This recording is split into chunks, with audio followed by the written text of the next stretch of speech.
Okay, scaled arpeggios over progression.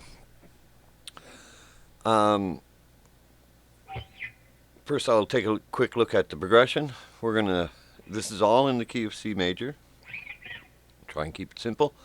We're starting on the 2 chord, D minor. 1 full bar of D minor, 1 full bar of G, which is our 5 chord, 1 full bar of C, which is our 1 chord. For the last bar, we're going to do half a bar of F, half a bar of G, and then we're going to repeat everything over. So you got D minor to G to C, last bar F, G, and then repeat. Okay, so for the first D minor chord, I'm going to ascend. I'm going to pick 2 notes. We only have, because I'm just doing 1 bar, I'm going to pick 2 notes of the arpeggio, and I'm going to build scale patterns on each of those notes. So I'm going to, for the first half of the bar, I'm going to ascend the scale from root to root. D Dorian mode, right? Okay. Then I'm going to grab the third, and I'm going to descend. The third is F. Okay, that's the end of the bar. The chord changes to the G chord.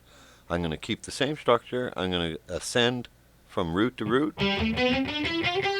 and descend from third to third, B to B. So that's G to G upwards and B to B descending. Okay, now the chord changes to C. I'm going to grab the C root and I'm going to ascend the C from root to root and descend from the third to the third again. Okay, so root to root, third to third. Okay, now I'm in the last bar. In this last bar we got F, half a bar of F, half a bar of G. So I only get a chance to play 1 octave of scale on the F chord, so I'm going to go root to root descending. For the other half of the bar, the 5 chord, the G chord, I'm going to start from the third and descend as well. And then the whole thing repeats because you're back to your D note. Okay, root to root, third, root, third, root, third, root, third.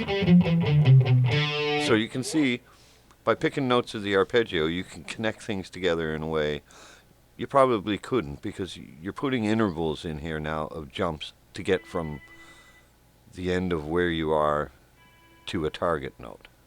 For example, come up, start the scale on D minor, and you go up.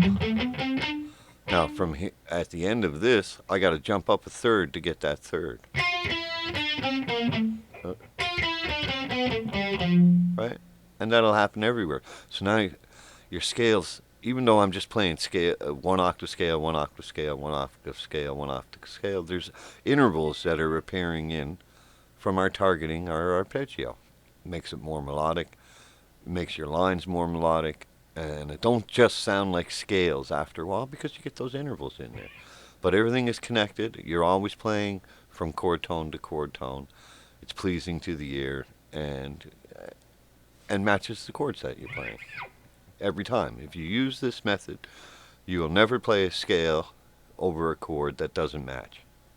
Right? All you got to do then is learn how to do licks within an octave, right? So whatever licks you got that work inside of an octave, you can apply in here.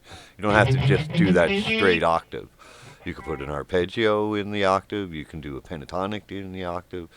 Whatever licks you got, use them.